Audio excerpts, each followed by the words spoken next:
Great. Okay, we'll get started. Can everyone see the screen? If someone wants to just message or say yes, just to make sure you can see what I'm sharing. Yeah. Great. Thank you.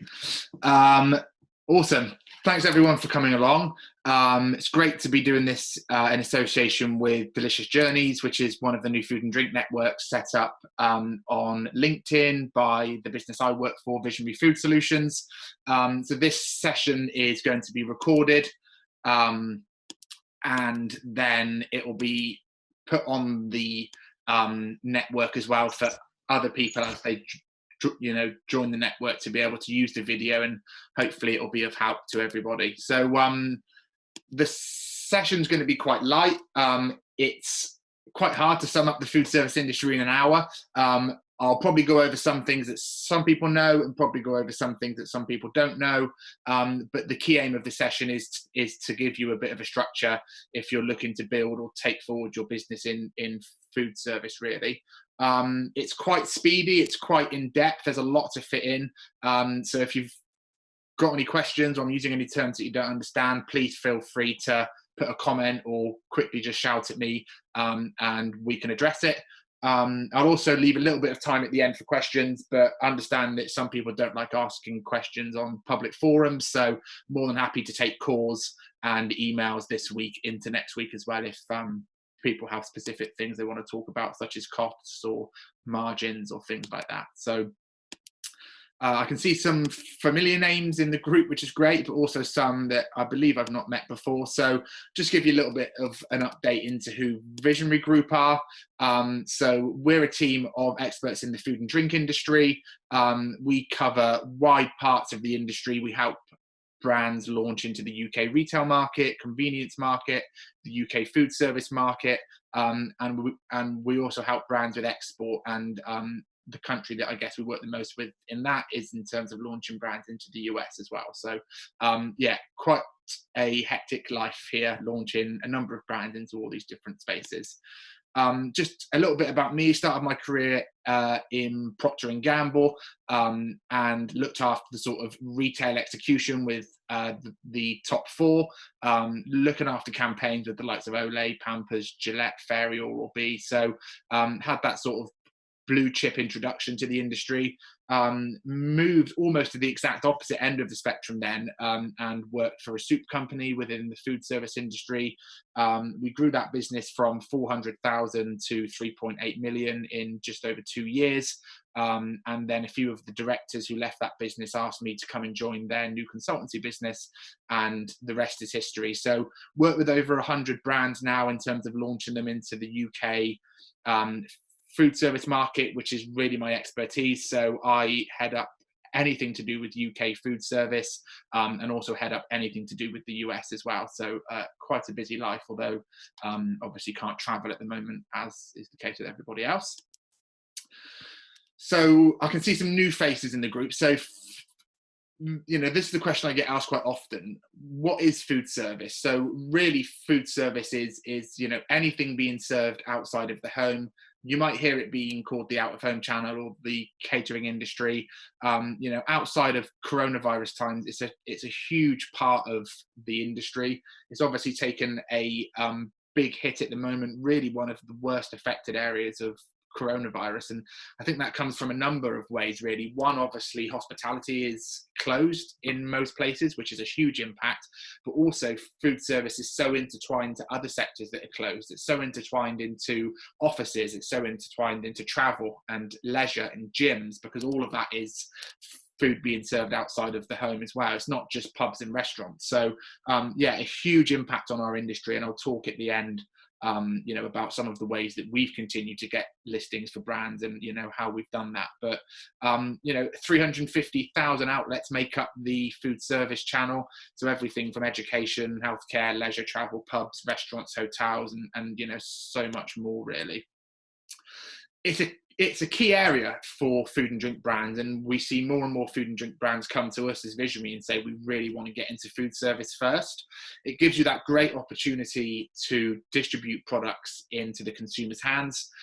Before you launch into the world of retail, it gets your product seen, it builds up a social media presence, it gets some loyalty with consumers as well as potentially D2C. So it's a great area to explore in terms of launching into the market. It's certainly not an easier area, but you can see some quicker wins compared to retail. There's some cases where you don't, but there are enough distributors out there that you can start picking up some little regional wins and then build to national wins, and that's often something that you're not able to do with retail, so it can add some cash flow back into a business quite early. And yeah, as I said, there's so many distributors out there, and there's real distributors to suit your needs. So if you've got a product that only works for the public sector, so schools and hospitals, there's absolutely distributors for that.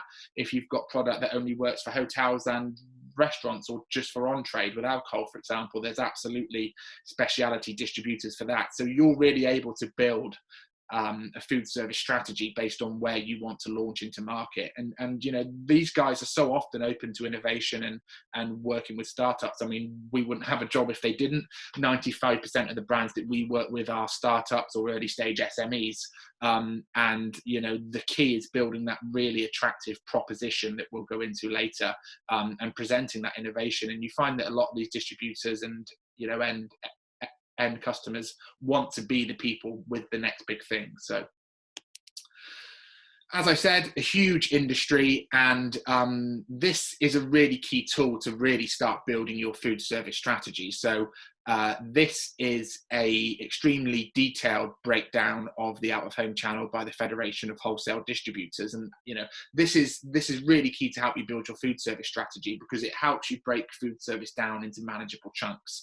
So if you've got a product that absolutely works for hotels, pubs, restaurants, but doesn't really work for travel, then you can see here how you start to push some areas of the industry to the side and really put the focus on where you see your product fitting. So you see there in the sort of amber color, you've got the key you've got the key sectors really broken down, and then as you move to that sort of greeny color, you see that it's breaking it down into subsectors. And again, what that allows you to do is really start building that food service strategy. So saying, okay, I really want to focus on leisure. So what forms part of leisure? Well, you've got visitor attractions, entertainment, sports clubs, and yeah, I see my product fitting in there, so I'm going to focus on leisure. And then when you look at those individual subsectors, you can start to build a strategy without those to say, okay, sports clubs, who are the top 5 or 6 gyms that I really want to go after? Virgin, Nuffield, David Lloyd, Village Hotels, for example. And what this one slide will be able to do is really start breaking that down for you to be able to start to pinpoint where you want to launch. It's very, very difficult to go after it all unless you've got a huge team. And whether it's one of you or 2 or 3 or 4, this will be able to say, right, how do we look at the industry and how do we break it down and what areas are we going to focus on? So, years and years into my food service career, this still forms a really important part of what we do with brands as well. So throughout this, what you'll see is some interactive session slides pop up. This is a bit of homework if you want to do it. When I share the slides with you after the session, and you're running through them at a later date, it just gives you a little bit of a nudge to say, okay, let me just stop and think about that slide. So you'll see these interactive sessions come up throughout this, and it just gives you that chance then later on to start thinking about that. And, as I said, just 5 or 10 minutes to really start looking at that graph and saying, right, where do I fit within this channel? Who are the key players? Well, there are hundreds, if not thousands, of key distributors within the UK food service market. I've picked 5 here, probably 5 that we work with the closest at Visionary, and 5 that will really accelerate your business into the food service channel if you're able to get 1, 2, or even all of them throughout your sort of food service journey, really. So if we look at Bidfood are one of the major food service distributors in the UK, one of the top 2 really, a multi-billion-pound turnover business. They have food service operations throughout the globe and really dominate the food service channel here in the UK. They list everything from ambient, frozen, fresh, wine, spirits, fruit and veg, and everything in between, and really supply a cross sector of the industry. So this needs to be a key target for most brands, whether you want to supply into NHS and schools and universities, or you want to supply into hotels and restaurants. You'll find key customers with Bidfood, the likes of David Lloyd Gyms, Alton Towers Resorts, Marriott Hotels, NHS Scotland, Edinburgh University, Reading University. So it's, really key opportunities that a lot of startup brands want to be getting their foot in the door with. So Bidfood can be a really key partner moving forward for that. We then look at Best Way, which are a bit more of a traditional food service operator. So if you're working in that food service catering side of the industry, if you're doing any sort of back of house in ingredients, things like that, they're a really good wholesaler. They've started to expand outside of that, so they do work with snacks and with drinks and with other sort of products that are launching into market. But I would say that's sort of not their sort of specialism compared to where they were. They are now a national operator. They've got national coverage. And I think over the next few years, we'll see them as, unfortunately, some of the regional wholesalers maybe, don't make it through the current crisis. I think you'll see some of these players get larger. As I said, if you're in that catering side of the industry, certainly worth being a target. And even if you're not, it's worth, checking them out, looking at their range and seeing if there's a fit for you, really. Coming on then to the other major dominant one alongside Bidfood is Breaks. So, if you're in either Bidfood or Breaks, you're off to a really strong start in terms of launching into the food service channel. There's not many national customers in terms of larger customers in the food service world that aren't supplied by either Bidfood or Breaks. So again, a multi-billion-pound turnover company supplying both public and private sector and supplying the whole range of products that are available into the market. So one to really have on your radar. Recently, I'd say that they've been innovating a little bit more than Bidfood. Bidfood have had a really tough time through the current crisis, as have Breaks, but I've seen that Breaks have continued to innovate, and we'll touch on this later, but we've been achieving listings with Breaks over the past 12 months where we've maybe not in some of the other wholesalers who have scaled back their operations. So really a key target for anybody that's looking to launch into the market. We then get into the regional groups. So these guys are a little bit different. So Caterforce are basically the overarching parent company, but within Caterforce, you've got 7 regional distributors. It's really important to build up a regional distribution plan when you're launching into food service. Yes, it's great to have Bidfood and great to have Breaks, but you'll be operating on a national scale then, and you really need the resource in the team to be able to invest time to make that national listing work. Where the regional opportunities work is that you're really able to work and start to build your business outwards. So if you're supplying into some of the Caterforce members, so Castle Howell, for example, are the Caterforce member for Wales. So they'll supply a lot of food service customers in the Welsh region. You're really able to supply into a local cafe or a local hotel. You're not going national with your strategy straight away. There are some businesses that have the finances and resources to do that, but with a lot of the businesses we work with, they want to work with these regional groups first, win the Caterforce member for Wales and for the South and for Scotland, start to build up that regional picture and start to build up the volumes, which means that they can scale up manufacturing and get the efficiencies of cost, and then start to look at the national sort of operations from there. So if you're interested in sort of starting smaller and working with key regional partners, I would really look into Caterforce, and then the same with Country Range. So Caterforce and Country Range are basically competing regional groups. So they are the head office operations, and they'll all have little regional members spread throughout the country that you can obviously introduce the products to and work with them to aim to win. Quite similar to Bidfood and Breaks, they pretty much list everything, and you've got that national coverage but through regional opportunities, which I think is really key for brands, especially at the moment, to at least get your foot in the door in food service and make sure that it's the right channel for you, really. Just a question I get asked often in terms of how does the supply work? How does the supply operation within food service work? Am I expected to get it all out to Bidfood's customers, or does that go to them? So this is a bit of a simple table here, just to walk you through that really. So point one, obviously you're the manufacturer of the product. So if you're producing a snack, you will continue to manufacture that. If you win Bidfood, for example, you'll then ship that to Bidfood, who will then move on to stage 3 and store and consolidate that. So Bidfood have depots all around the country, because you might be supplying a cafe in Edinburgh and you might be supplying a coffee shop in Cornwall. So once you've got your products into Bidfood, they will then store that within all their distribution points and consolidate that ready to ship out to their customers, which then moves on to point 4. So once you've got the stock to them, that's that hard bit done from your point of view. You've obviously still got to proactively work on helping Bidfood sell that stock, but in terms of that movement and distribution of the stock, that's then picked up by Bidfood. So the Bidfood customer will then call their local Bidfood depot and order that. So the cafe in Edinburgh or the coffee shop in Cornwall calls Bidfood and says, yeah, I want to order a case of that snack on my next order.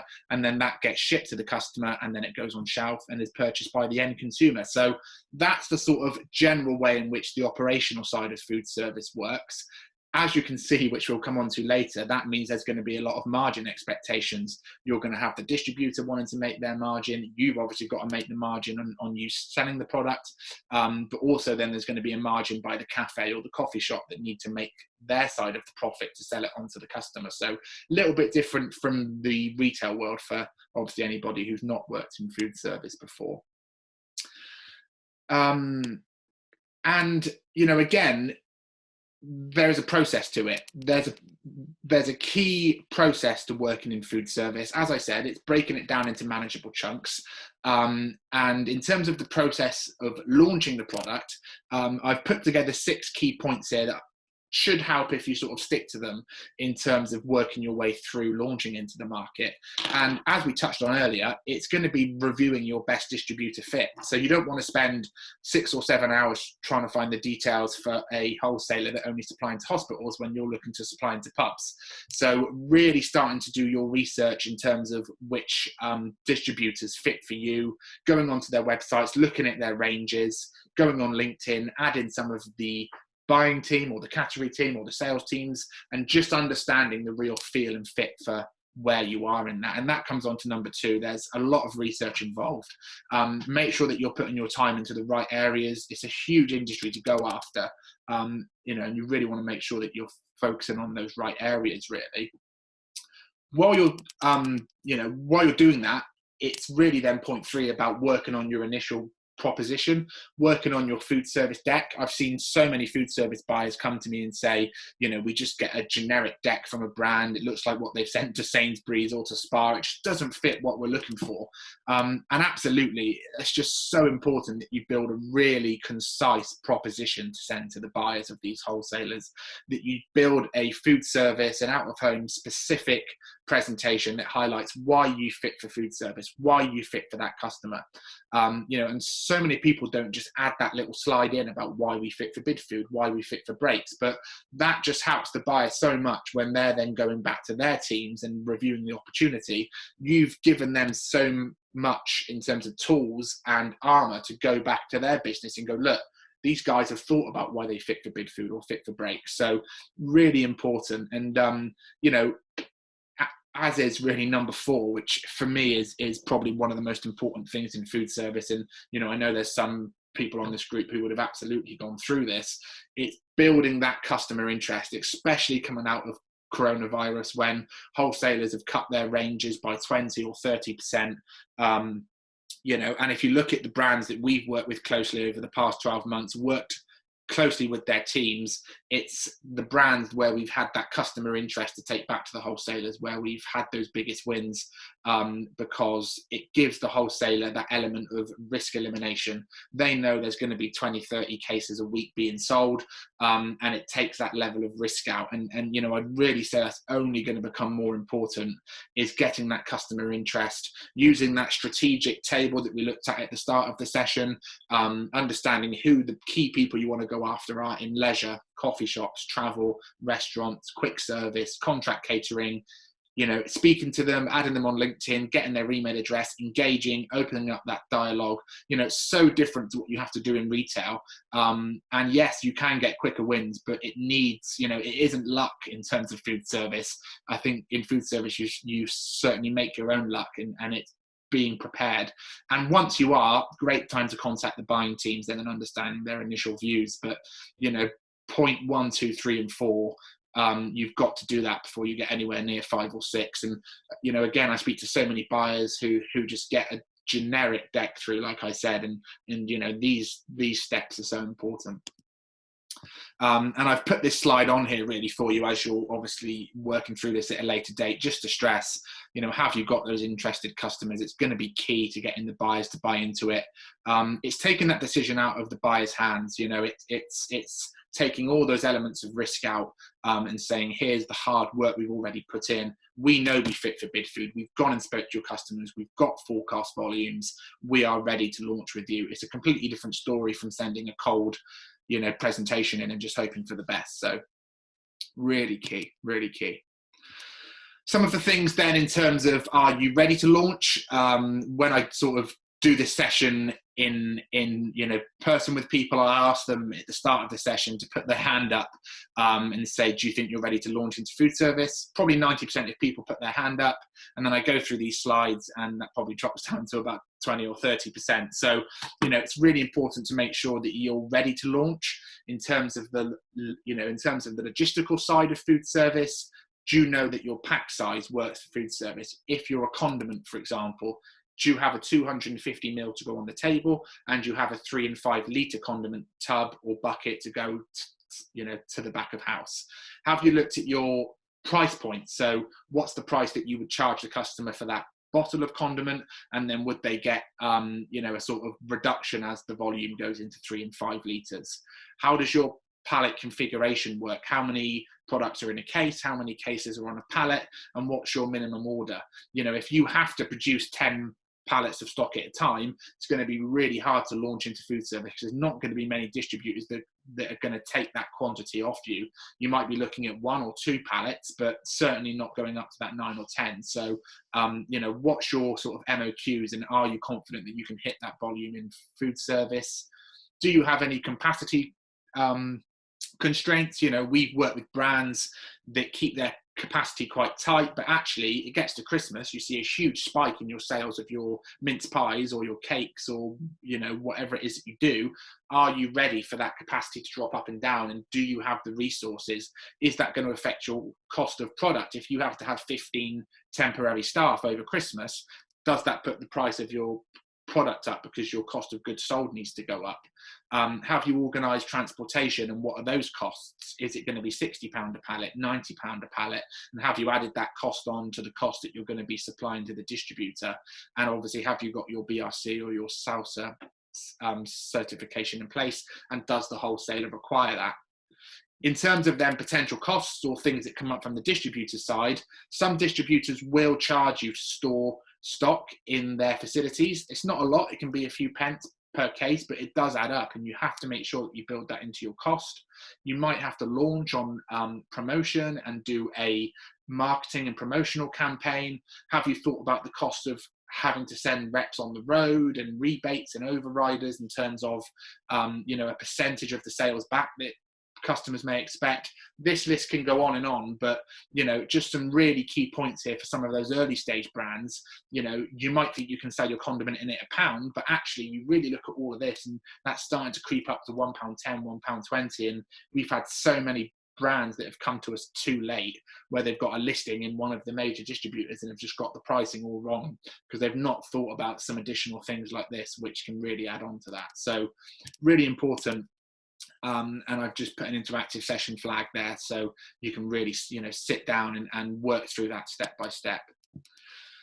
And then it comes on to margins. As I said, really about cost is, you know, have you really looked at the margin chain in terms of working in food service?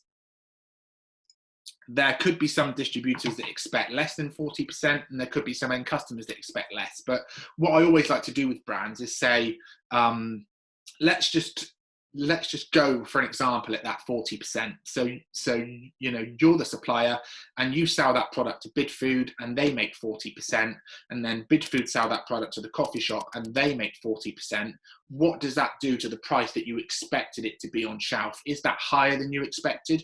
Because if you're used to working with farm shops or D2C or retail, there's, you know, it's a simpler margin chain. Here you've got both the distributor and then you've got the end customer. So it's not just selling it to Tesco. It's, you know, it's selling it to Bidfood and they sell it to David Lloyd Gyms and they sell it to the customer. So you can be looking at a 70 to 80% increase in the cost of the product from what you sold it into the distributor to actually what it's going to end up on shelf. And, you know, this is an area that a lot of people want to go into a lot more detail with me. So like I said, happy to pick up with people individually and help them look at their, you know, costings and make sure that they've got their margin calculations right, because it's such an important thing. It really links back to the slide that we had on earlier as well, in terms of you know, have you thought about everything in terms of cost, because it just goes up and up. You know, it certainly doesn't come down. So, and I've put that interactive session flag there for you as well. In terms of promotional expectations, in terms of regional distributors, yes, there will be promotional expectations. You'll be looking, you know, maybe 10, 15, sometimes up to 20% launch, 20% promotion, especially on launch. They'll be looking for a strong promotion often in those regional distributors to really get the products out there. You could be looking at 3 promotions a year. You may have to promote at any of the trade shows that they run or the customer events, as well as things like seasonal lines, and you may have to advertise in the brochure. So really important, again, when you're looking at costs of the product. You know, you could have in that first year, you could be on promotion for 3 or 4 months plus another week or two at some different, you know, trade shows. Have you thought about how that affects the cost and what that would end up meaning that the cost would be for the customer as well? Just some additional considerations. Is it going to be off invoice or off of sales? So an off invoice promotion is basically where you have to offer the distributor the promotional price for everything that they order in that promotional period. So it literally comes off the invoice. That's one that you've got to watch out on, especially within frozen food sales, because a distributor may over order because they've got the frozen capacity, because they're getting everything on that invoice on promotion. When it's an off-sales promotion, what you find is that they will tell you what they've sold in that month, and you will retrospectively give them the promotional cost back. So really weigh that up. You know, are you happy for everything on that invoice to be on promotion, or would you rather work it off sales? Naturally, most distributors are going to push for off invoice because they can get a little order in at the end of the month before it comes off promo, and that may see them through another 4 or 6 weeks. So, you know, if you're trying to build a strong relationship with the distributor, you know, it's a bit of pull and a bit of give and take, but really worth thinking about that, you know, in terms of how that's going to affect your sales within that promotional period. Pretty similar with the nationals. They may try and make you run like a percentage off, or a buy one get one, or a buy 3 get 1, or, you know, if you buy one you get this SKU to try for free or something. Again, anything's possible and anything's not, because it has to work for you. You know, don't feel the pressure of big marketing and promotional teams emailing you, we've got to do this promotion, we've got to do this. It's got to work for you. If it's not working for you, there's no point, you know, having the listing. If you're not making money, there's no point having the listing. So really making sure that those promotions work for you. But again, it'll be very similar to the regional picture, really. But you may see a bit more cost in terms of the nationals, in terms of what they expect for you to budget in terms of marketing. You know, I've seen people ask for 25 grand. I mean, that's just crazy in this world of startups and SMEs. You might have a few thousand to put into it, great. If you've got more, fantastic. But again, don't feel the pressure. If you've got a compelling proposition to launch the product and you've got customer interest and you're ready to go, this should be of less importance. You know, when they're going to have the power is when you haven't got any of that and you're trying to get the listing, because all of the power's in their hands. So, you know, that just shows how important that is, that we, you know, talked about earlier, really. And we've done the easy bit. We've got the products listed. Yeah, that's great. Brilliant. But, you know, it's certainly not easy, and it gets even more complicated because we now move into the account management side of working in the food service industry. And it's not simple. You know, you've got to sell the product now. It's in there every day. It's losing life. You know, I think there's much less pressure at the moment because you know, distributors understand we're not going to be doing anywhere near the volumes that we should be, and there's that element of sort of, you know, mutual understanding. But once we get into the summer and into autumn, you know, how long's that sort of mutual thing going to stay around? Companies that have put teams on furlough, you know, they're going to have to come back and be ready to sell, because you know, that it's a listing you've got to fulfill. It's stock that's got to be sold, and a key part of that is sales team activation. I've seen it with some of the listings that we've done recently, and we've been working with brands on recently, working with the sales teams, whether that's on Zoom or FaceTime or when we can meet in person, and really highlighting the unique points of the product you've got listed. They may have 20 or 30,000 SKUs in their catalogue.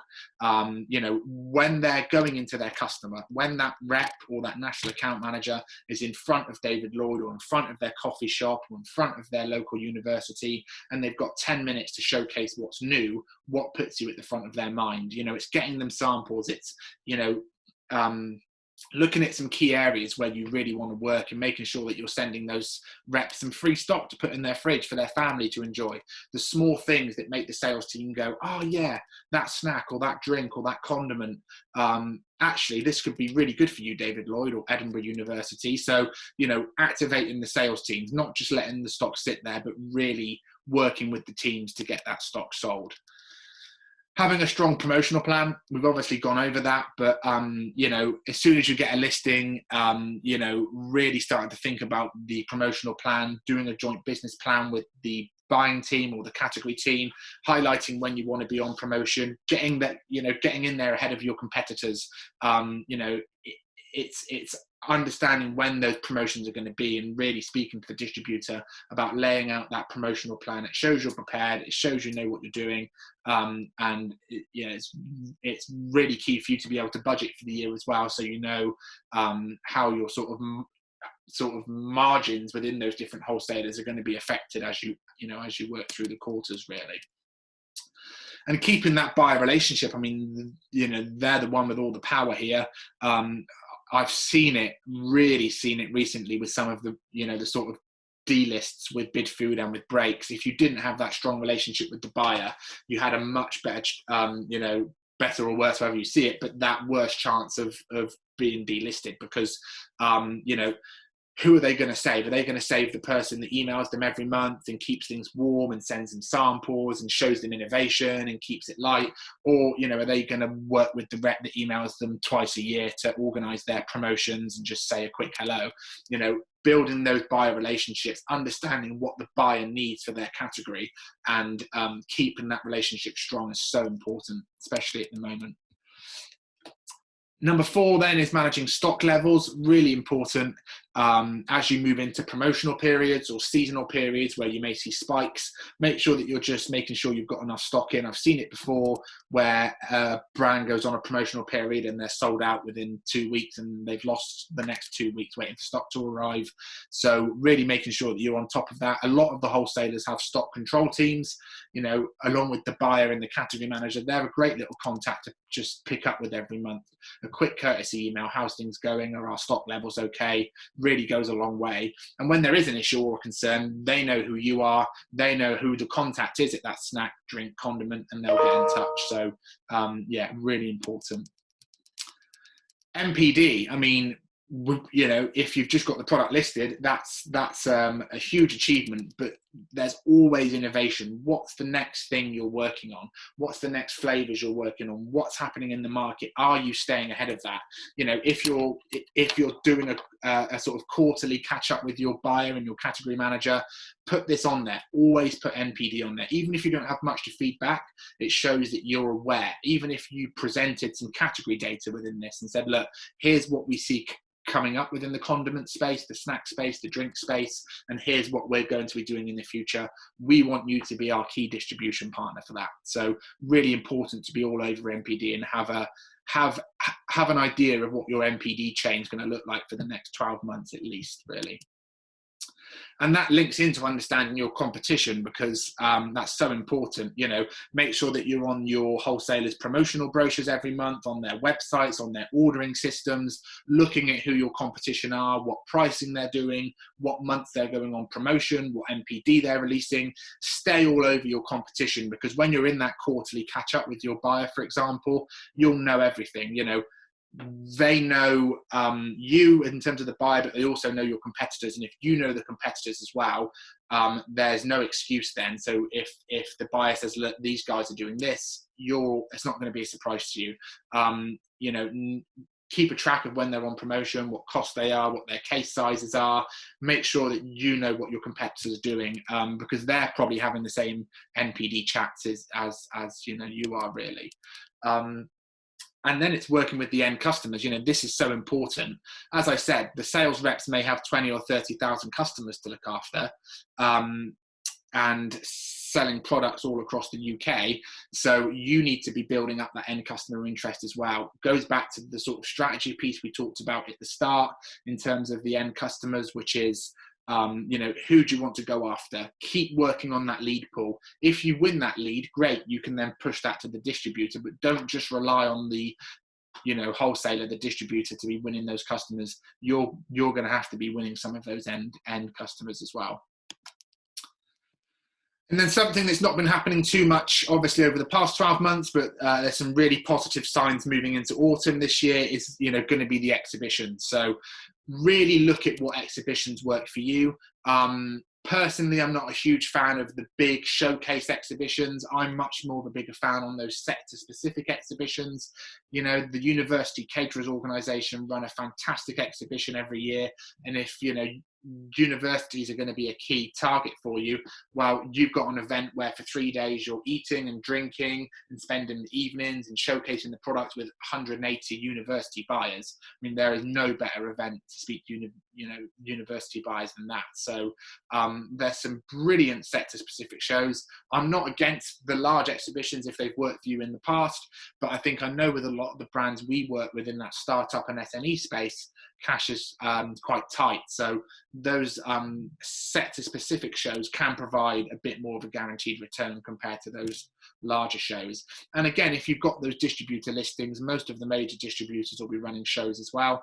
So if you're listed with Bidfood and Breaks, they'll be running their own regional shows that you need to get involved with. And they're such great shows because you're only meeting with customers. So if you go to a Bidfood show, they only invite their Bidfood customers. So the large majority of people working through the door are already a potential customer. When you go to a lot of the larger shows, they may not even be supplied by a distributor. They may not even be working in a sector you want to work in. So this obviously gives you a good opportunity to put a bit more of a specific plan around that, really.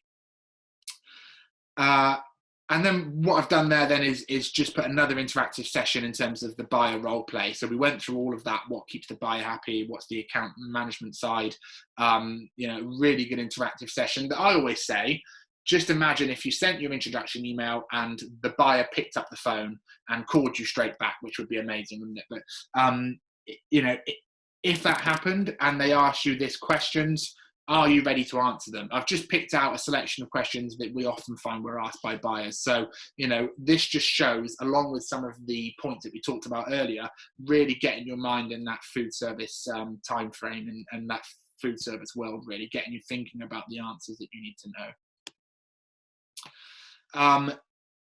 Coming to the end in terms of summarizing the main point of this session, but, you know, just a few little slides here to reference back to what makes that buyer tick pre-listing. Well, we've gone over that. It's doing their job for them. It's getting the customer interest. It's building your promotional plan. It's understanding what your strategy is. It's knowing their business, knowing your fit, and you've got that proposition that you then send to the distributor to go, here's why we want to work with you. And then once you've got that listing, it's, you know, strong promotions, keeping the buyer happy with NPD and category knowledge, and just getting the sales, because as long as you're hitting the sales, everything else, you know, is just that sort of nice to have, really. We can do fancy promos and put lovely ads in you know, magazines, but we need to sell. So, you know, it's really important. it's not easy, food service is not easy. Those of you that are working in it now, have worked in it previously, we know how challenging it is. There's a lot of competition in the big categories at the moment. Distributors are saying, look, we're delisting, we're full, we can't take anything else on. Have you got the customer interest? Does the pricing work? Does everything that we've built work? So these are, challenges, and it's just stuff to work through, and obviously we're here, it's Visionary. If anyone wants an informal chat, I'm always around, phone, email, if people want to say, look, I've built my strategy but I don't know how to build the proposition, or I built the proposition but I don't know why I really fit for Bidfood. There are ways to really sit down and structure it out. And then coming on to COVID. I mean, there is no getting around how tough the past 10, 11 months have been. As I said at the start, we've been one of the hardest hit industries. Most companies have put their sales teams on furlough to bring them back, to put them on. We're in lockdown 3. We did Eat Out to Help Out. We thought everything was going to be okay. I don't know any insider information, as nobody else does, but the market confidence in terms of the surveys that are being done, and the polls that are being done, looks like market confidence is going to be coming back in spring. But we're still seeing distributors struggling. We're seeing end users closed. This is a hard lockdown we're in at the moment. So there is no getting around that. And what I didn't want to do is say everything's fine, because it's not. It is in red there. It's very clear. There is no getting around that. What this gives us, and what this gives us now, is that chance to plan. Let's start building the strategy for Q2, Q3, Q4. Let's start understanding the sectors we work. Let's start researching the wholesalers we want to work with. Now is the time to do that. Let's not switch off and just open our laptops again in June and just hope everything's okay. Let's plan for that. Let's plan for Q2, Q3, Q4. And then along with that planning, let's work with the wholesalers and the end users that we want to work with. Yes, there'll be a lot that are on furlough. Yes, there'll be a lot that won't come back to you. But you find those 4 or 5 gems within that, whether that's a contract caterer that's still working because they're putting their Q3 plans together, whether that's a wholesaler that is still working because they're supplying into healthcare and education, but actually they are spending time now reviewing what they're doing for the future. Do all of the prep work. That's then done. Whether you get a response now or you get a response in April or May, that work's done. But it's just making those introductions. We're still hearing back. We're doing some work at the moment with breaks. We're doing some work at the moment we've just launched 2 new products into Bidfood, and these launches have only come around because we've continued to be in work.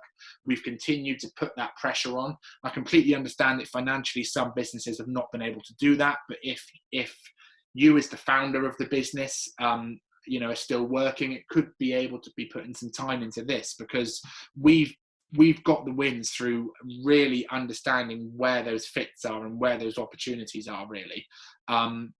And there's certainly not as many as there was, but there are still some out there. And I think, you look at some brands that have got listings over the past few months and the past few quarters, and it's testament to just getting that argument across. But you need to understand the wholesalers and the end users' needs. It's not about saying, right, when can we launch? Can we launch in February? Well, no, because my gym's not open. It's putting that plan and building that relationship for the future, saying, right, we're really starting to plan for autumn now.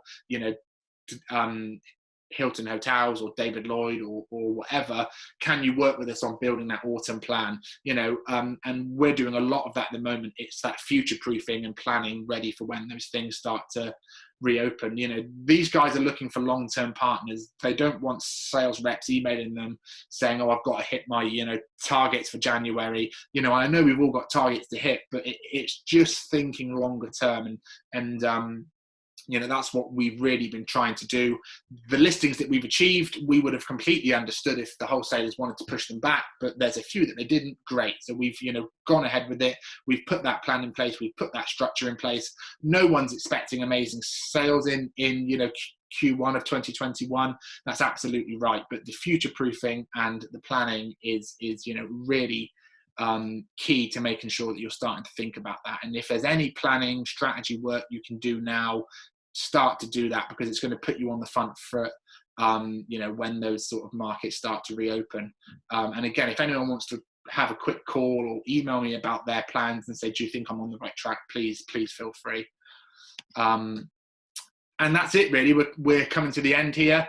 If I had to shout out some sort of highlights, it's about research and planning, whether you've got a listing or whether you're working towards that. Have you thought about all of the things that the buyer could ask, and have you thought about all of the things that could make your costs go up, or you know, how you're successfully going to launch, really. And then once you've done that, it's about managing the account and obviously selling the stock, which is what we're all here for. So hopefully that's been of some help for everyone. I'll leave my details there if you want to take pictures or screenshot. Please email me if you'd like a copy of the deck. I know a recording of this will be going up at some point as well, if you want to tell any friends or colleagues about the Delicious Journeys network. And as I said, really happy to pick up with everybody individually as well, if you've got any specific questions that you don't want to understand, you know, ask here. I will be staying online until 12, so if you want to ask a question now or stay on for 5 minutes and ask it then, please feel free. But yeah, it's been great to have you on. I'll be doing a session next month on exporting to the US. So if anyone's interested in you know, understanding what that can look like, then you know, keep an eye on the Delicious Journeys page, and I'll be talking about that next month as well. But thank you for coming along.